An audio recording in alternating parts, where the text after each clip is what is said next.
Hello, my wonderful friends and families. How you all doing? Good evening, good morning, good afternoon, good night, depending on your time zone. How you all doing? I hope we are hanging in there. Okay, it's gonna be okay, all right?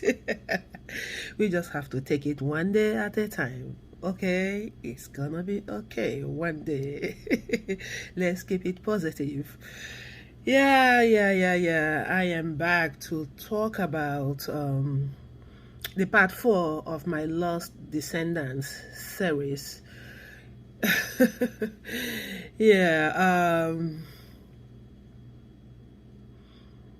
in this part 4, I'm going to be focusing more about the microaggression that we, the immigrants in America, faces every single day in this country. It's not just the immigrants, and also people of all African descent, and including our cousins, the Black Americans in this country.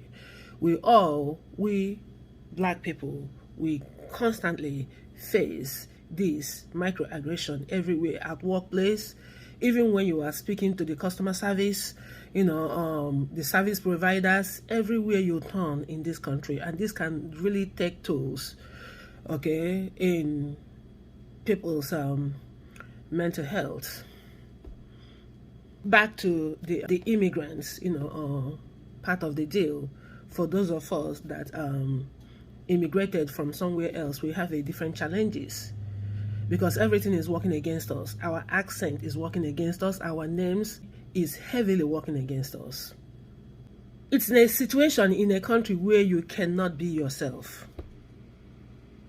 You have to put a facade to pretend to be someone else in order to be accepted or even be given a shred of respect as a human. It's painful. And for those of us, African immigrants or immigrants from across the world, across different continents, whether they are from Asia or anywhere, that have been here for a very long time, for decades, we understand that no matter how we want to strip ourselves from ourselves, we're never ever going to be accepted in this society. That's a fact. So why stripping ourselves? Why trying hard to integrate? Even if you live here for 50 years, they're going to tell you the entire 50 years they don't understand your accent. That's a cultural microaggression right there. Because they do.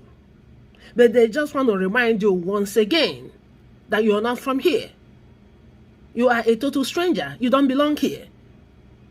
The same thing happens to our children, who are constantly reminded they are not Americans because their parents are recently immigrated from somewhere else, either from Africa or from Asia. So even within the naturally born American citizens, there are discrimination, because these other people will tell children of recently immigrants that they're not fully Americans because their parents just recently immigrated to America, because they don't have grandparents or great-great-parents, or they don't have foundation here, so they are not considered full Americans by even our people that look like us, not even white people. Is a travesty and is a tragedy for Black community. For those of us immigrants in America, and I'm particularly talking about African immigrants and our children, you begin to ask yourself, in what context of this nation do we actually belong?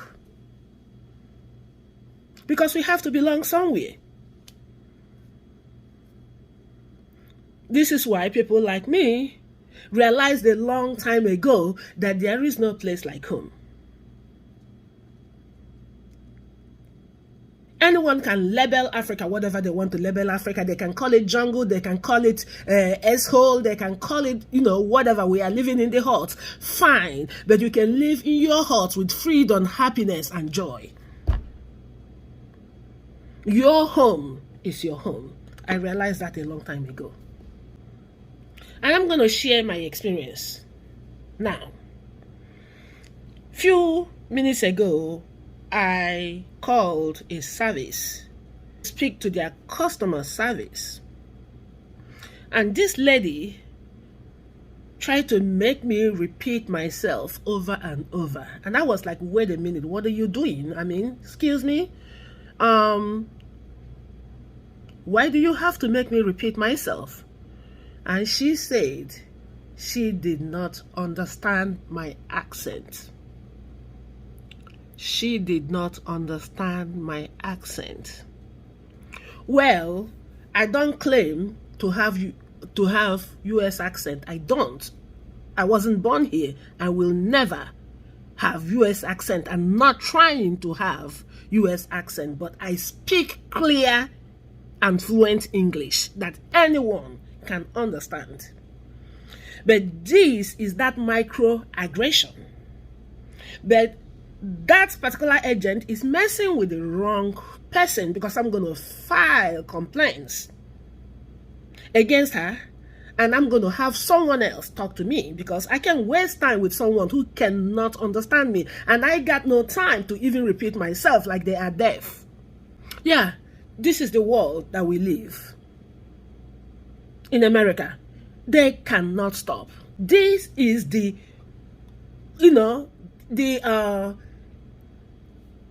implicit and explicit racism from all fronts.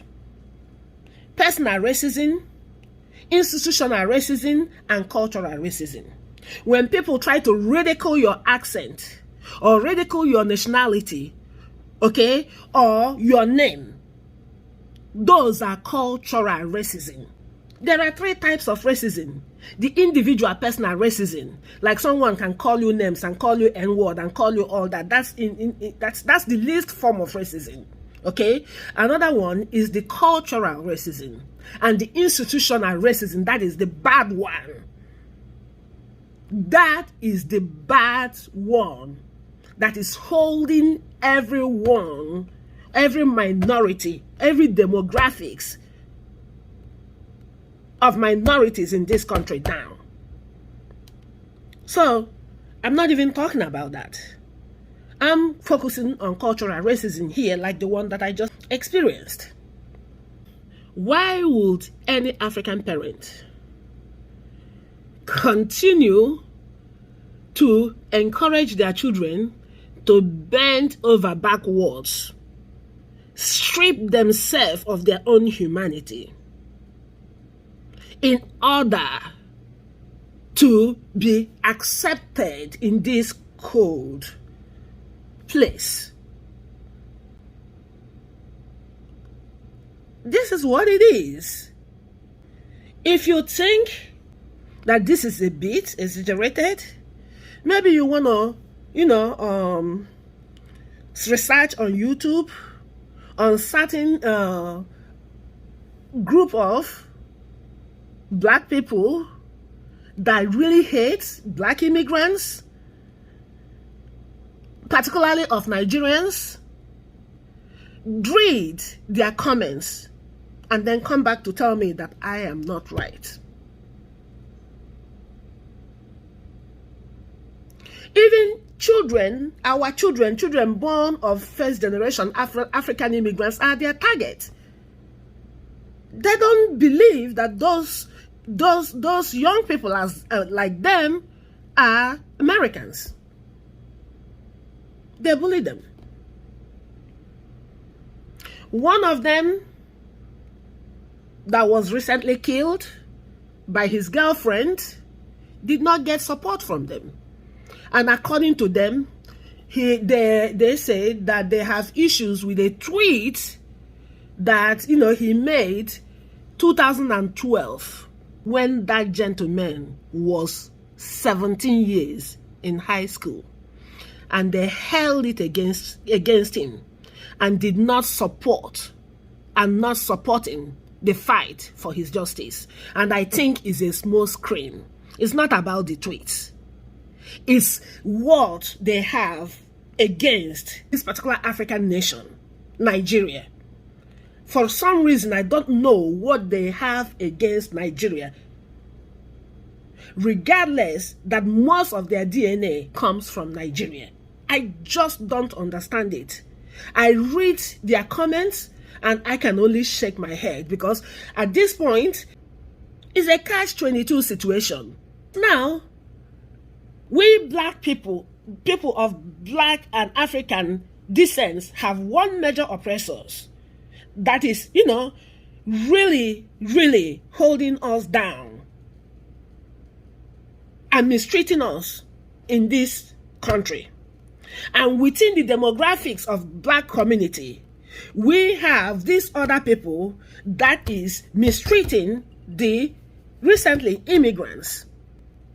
So we have two levels of oppressors. For we African immigrants, we have the masters that is holding everyone down. I'm not calling anyone's name here, okay? And then we have these other people that looks like us, that are supposed to be our cousins, that is also oppressing African immigrants. So I just don't understand, okay, what part of this American sociocultural dynamics that is favorable to African immigrants. At the end of the day, where you got is your country of origin. That is where you have peace, freedom, and true happiness. That is where you're going to be yourself without trying to strip yourself from yourself in order to be accepted, to be integrated into a society that refuses to integrate you, to refuse to include you. Why bother yourself? What kind of life is that? People have to be authentic to themselves. But in America, as a black person, you cannot afford to be authentic. You cannot afford to be genuine to yourself, because you might as well be excluded and secluded. Because even when you have a modified accent, they're still telling you in their microaggression behavior, they don't understand you. Let alone when you choose to be completely who you are. People should be who they are and live their life. So that's why I'm beginning to call for people to think about these things twice. Whatever that was sold to you, to the reason why you flee to the West. Maybe you've lived here for a very long time and realize that these things are all lies. Now you have to choose whether you can continue to stay here and continue to take these mental and psychological, abuses and assaults. It's up to you. Or whether, you want to go back to where, to a country that is organic and actually that is a human natural habitat, because this place is not. And while you're thinking about it, also, you need to bring these things to the attention of your young children, because sometimes they don't get it. I just cited an example of how they are treating children of recently African immigrants. Even though they were born in America, but to them, they weren't Americans. They are Africans because their parents came from Africa. This is awful. So, this is why I'm emphasizing on this series of Lost Descendants, that we have to, try to connect our children to the root. They have to have a choice. If they can no longer take it here anymore, so they can, move back to the country of origin or wherever they feel that life is worthwhile for them. This microaggression in United States it really takes a toll in people's mental health. And anything that anyone will do to protect their mental health, I'm all for it. Because that's the core of your human existence. If you lose your mind and your psychology, you're done.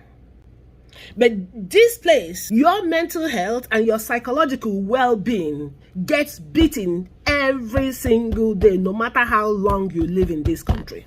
You're gonna be treated as you are no different than undocumented immigrants. You and your citizenship. That's what I'm telling you. The other day that I'm going to lump everybody in one group of immigrants. Experience here is not something that you can really talk about, because most of them is not explicit. Most of them is implicit bias that you continue to endure every day of your life. And it's your choice whether you want to continue to take it, and whether you want to separate at some point from this toxicity to live your authentic life somewhere else where you are accepted for who you are. It's a choice for you. But I'm just putting things. Choose what is in your best interest. Okay? Thank you so much. Appreciate your time. Thank you for subscribing. If you haven't subscribed already, could you please hit the red subscribe button and push the black bell notification button?